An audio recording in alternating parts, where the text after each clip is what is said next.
É o Tigrão, tá ligado, né?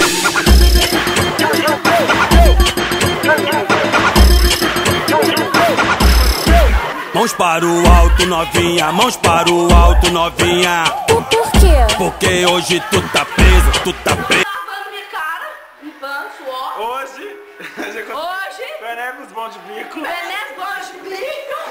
Entramos na festa mais desejada de Lagoa da Praia. Não, mais desejada não, ninguém foi mais desejada.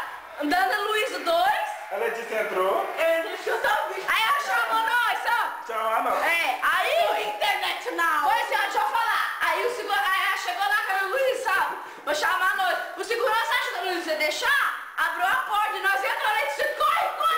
E a menina, segurança.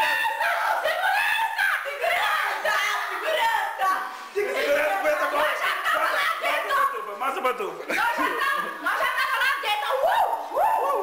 Tiramos uma foto. Tiramos uma foto. Com segurança atrás. Com segurança atrás. Fomos expulsos do casamento. Não chegou a ser expulso. Ela falou assim, ó, os senhores podiam vir aqui, porque eu estou com uma pantufa. Filma.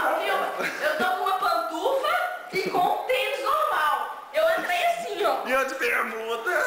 Ó, o caminho de cigarro. Eu tô péssima. Ganhamos a noite, não ganhamos? Ganhamos, matamos a pau e essa menina vai me tirar o pé da vida dela. Não vai nem lembrar que não existe. Ih, na escola você é demais. Tu novinha, mãos para o alto, novinha. Por quê? Porque hoje tu tá presa, tu tá preso, tu tá presa. E agora eu vou falar os seus direitos, hein? Tu tem o direito de sentar, tu tem o direito de quicar, tu tem o direito de sentar, de quicar, de rebolar, tu tem o direito de sentar, tu tem o direito de quicar, tu tem o direito de sentar, de quicar, de rebolar. Você também tem o direito de ficar caladinha. Fica caladinha, fica caladinha, fica